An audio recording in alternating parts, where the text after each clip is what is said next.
Hello everyone, this is Coach Mo with the Play Try Performance Center in Dallas, Texas. And today I'm going to show you some tips and exercises that will help you run faster and more efficiently. The first thing I want to tell you, and this is part of the tip, is that your body position and your foot position when you strike the ground is going to be the most effective way that you can change, alter, and increase your run speed. There's a misconception. I see a lot of people, a lot of first-time runners, they step and they try to reach out in front of them and they plant their heel on the ground the first thing that makes contact. The problem with that, if you think about it, you have forward motion. Your body is moving in this plane of motion. So if I'm stepping out and my heel touches the ground first, I'm actually literally putting on the brakes. So every time I touch the ground, I'm stopping. So it's actually regressing my forward progress and making it a lot harder. And also it can cause jarring up the spine. We don't want that. So the best thing that we can do when you start to run is you think of the run more of like a controlled fall. So you want to lean forward until you feel yourself start to fall, and then from there I'm literally just going to pick my foot up and then put it back down. So you notice where my foot lands versus the first time out here. Okay? It's a lot closer to the midline of my body. I'm leaning forward, so when my foot strikes the ground, it actually propels me forward more than pushes me backwards. Okay?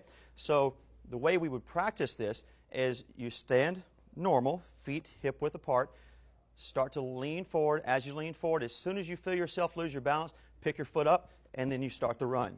Okay? So every time your foot strikes, it should actually strike right underneath your hip or maybe slightly in front, preferably mid-foot. Okay? Now, there are a couple different exercises that we can do that will help strengthen the legs to build speed in the run. The first one is going to be what we call a pistol squat.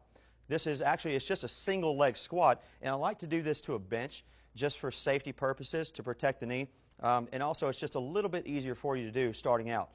The reason I do a pistol squat or a single leg squat is every time you run, you're in a single leg squat stance. So every step you take, you're in a single leg squat. So you really need to be able to build stability and strength with that one leg and then with the other leg to create an effective movement pattern and able to run efficiently. Okay? So I'm going to show you this from the front first.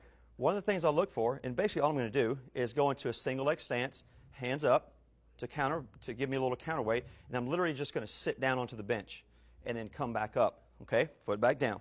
What I want to watch for when I squat, I don't want to see my knee collapse in. So that's a big sign that my glutes are weak.